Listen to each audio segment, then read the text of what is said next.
अधिगण, जय हिंद। आप सभी को मेरा सादर प्रणाम।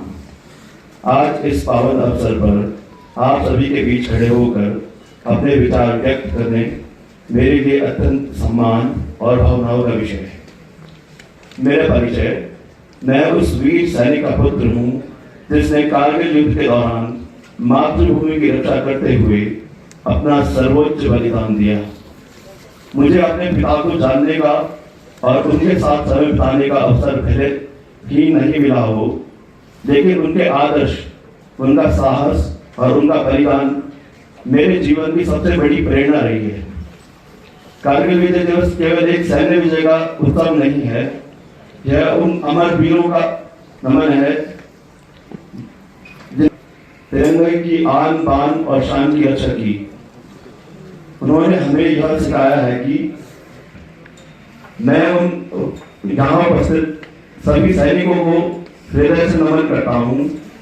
जब हम अपने परिवारों के साथ सुरक्षित जीवन जीते हैं, तब आप अपने देश की सीमाओं पर दिन रात हमारी सुरक्षा में तत्पर रहते हैं। आपके त्याग और समर्पण के कारण ही हम आजादी का आनंद ले पाते हैं। उनके तीव्र विरोध कर लिया गया। 1 जुलाई 1999, जगह खालूबार रिज लाइन।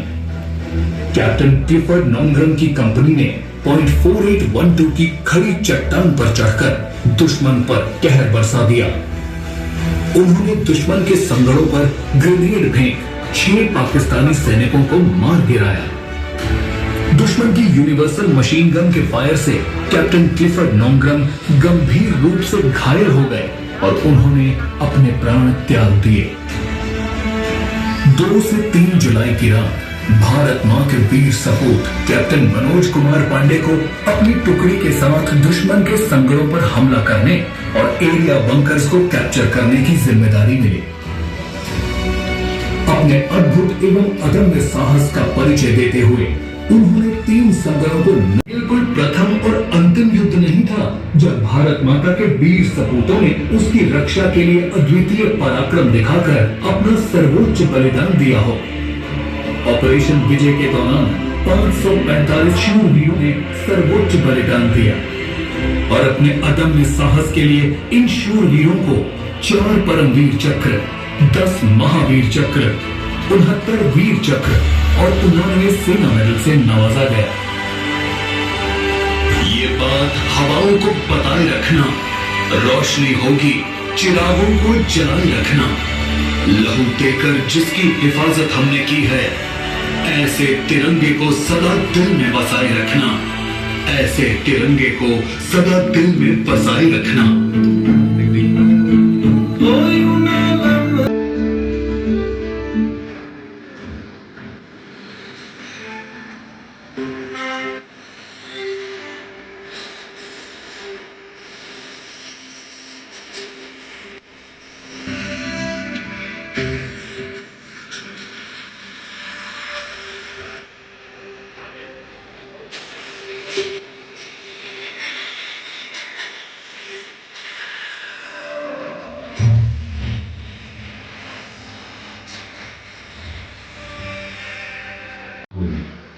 सम्मान ग्रहण करेंगे उनके पुत्र श्री पंकज कुमार।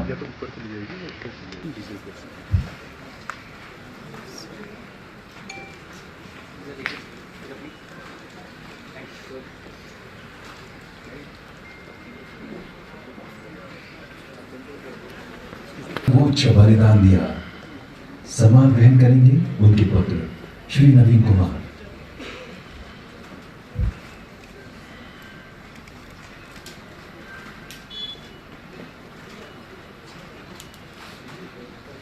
देवेंद्र कौर।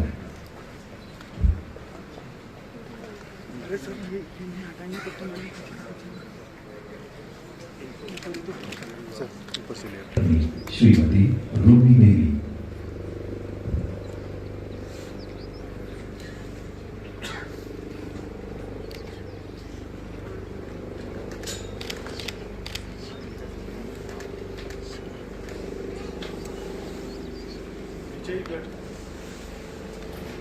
इनकी धर्मपत्नी श्रीमती तस्वीर देवी।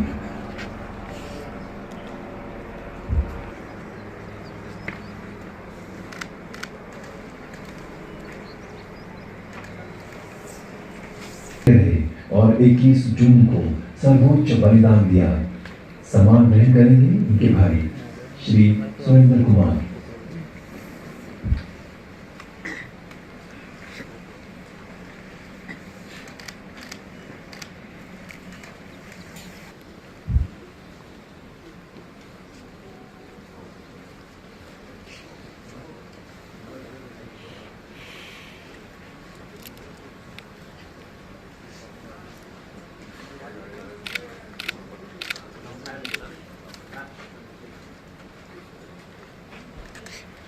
सपोर्ट दिया। अनेक चोटों के बावजूद लड़ते रहे और 7 जुलाई को वीर गति को प्राप्त हुए। सम्मान ग्रहण करेंगे इनके भाई श्री भूपेंद्र कुमार।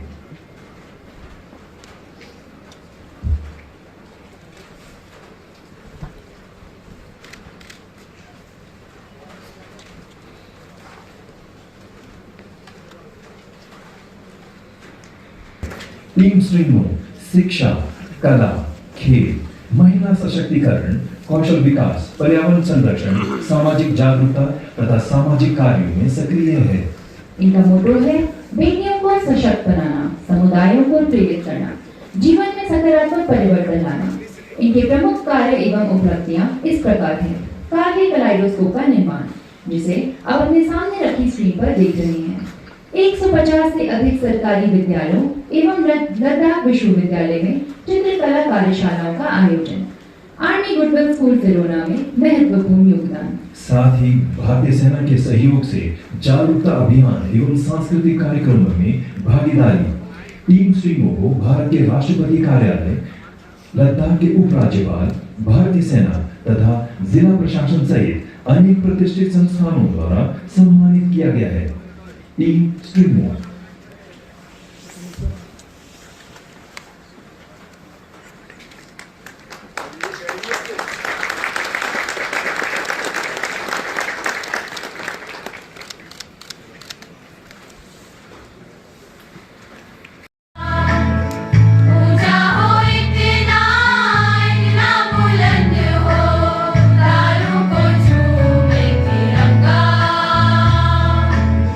माँ से माँ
भारत का गौरव बढ़ाती रही है।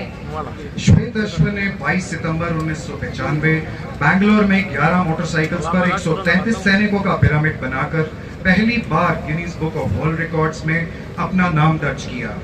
फिर 1999 में इस टीम ने अपना ही रिकॉर्ड तोड़कर नया वर्ल्ड रिकॉर्ड बनाया, जब 11 मोटरसाइकिल्स पर 151 सैनिकों ने पिरामिड बनाया। इस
One more.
लेकिन यदि दुश्मन खुले मैदान में हो तो उसे इंगेज करने के लिए अंदर ड्रोन इधर से गुजर ड्रोन इधर से गुजर जाओ अंदर हो जाओ ड्रोन गुजरेगा आगे से फटक तो इसका मतलब ये है कि आज का युग केवल ड्रोन्स और आधुनिक तकनीक वही सैनिक अपने युद्ध कौशल और अदम्य पराक्रम से दुश्मन पर भारी पड़ता है।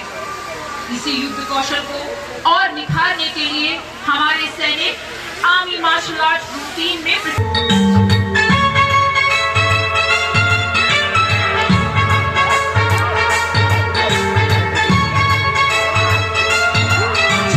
हमारे सैनिक जमीन पर क्लोज क्वार्टर बैटल में दुश्मन का सामना कर रहे होते हैं, उसी समय हमारे drones I in the sky बनकर आसमान से सतत निगरानी बनाए रखते हैं।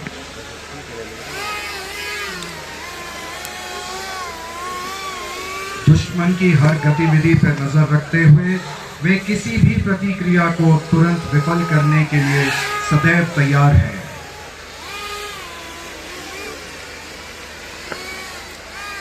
युद्ध के तुरंत बाद सबसे महत्वपूर्ण प्रणाली के माध्यम से आवश्यक संसाधन शीघ्रता से मोर्चे पर पहुंचाने में बहुत सक्षम है।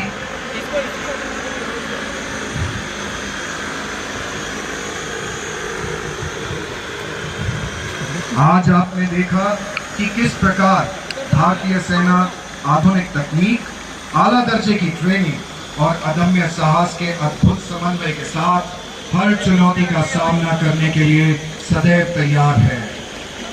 समय के साथ युद्ध का स्वरूप अवश्य बदला है, लेकिन भारतीय सैनिक का पराक्रम, अनुशासन और राष्ट्र के प्रति समर्पण आज भी उतना ही अटल है। बड़े भाई सी जो अज 27 साल हो गए, इस उसकी याद ਨੂੰ ਤਾਜ਼ਾ ਰੱਖਣ ਲਈ ਇਹਨਾਂ ਨੇ ਆਰਮੀ ਨੇ ਪ੍ਰੋਗਰਾਮ ਬਣਾਇਆ ਸੀ। ਤੇ ਬਹੁਤ ਸ਼ਰਧਾਂਜਲੀ ਦੇਣ ਲਈ ਬਹੁਤ ਇਹਨਾਂ ਨੂੰ ਵਧਾਈ ਦਿੰਦਾ, क्योंकि उसने याद किया है, सानू भी बुलाया है, साड़ी भी याद ताज़ी किया है। आज आप क्या महसूस कर रहे हैं? हम उसकी याद महसूस करते हैं, श्रद्धांजलि देने लगे उसको याद महसूस करते हैं, जो देखो जी याद आता है।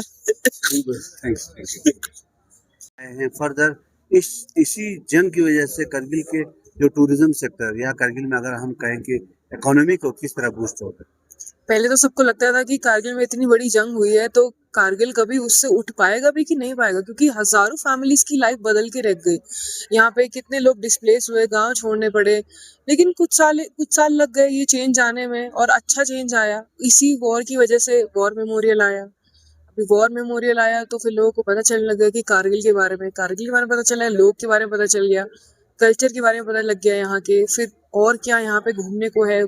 तो हाँ, वॉर हुई, लेकिन उसके बाद चेंज भी आया। चेंज आने में काफ़ी समय लग गया, और जब मैं यहाँ पर आई थी तब लोगों को कारगिल का नाम नहीं पता था। 2019 में उनको लगता था कि कारगिल तो शायद कश्मीर का पार्ट है, तो लद्दाख के साथ है, लद्दाख के साथ हो गया। फिर लोगों को अभी भी नहीं पता एक्चुअली, बट हाँ चेंज आ रहा है और बहुत पॉजिटिव चेंज आ रहा है। अब अलग अलग डिस्ट्रिक्ट बन गई हैं, 7 अलग डिस्ट्रिक्ट बन गई हैं, तो होपफुली सबको अपना जो डिजर्व टूरिज्म रिकॉग्निशन है वो मिलेगा।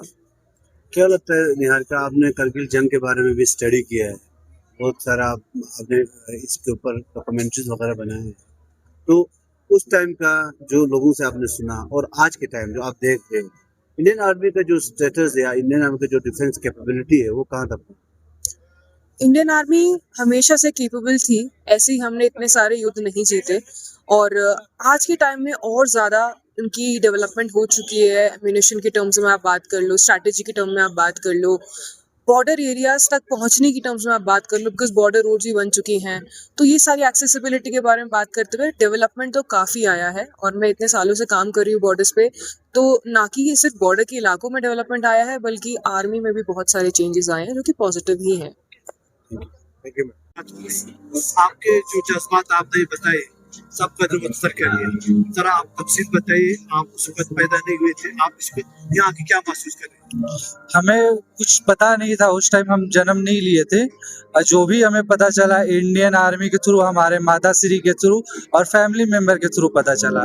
हम 25 जुलाई 1999 को जन्म लिए थे। मेरे फादर शहीद शिव शंकर प्रसाद गुप्ता 4 जुलाई 1999 को शहादत प्राप्त किए थे।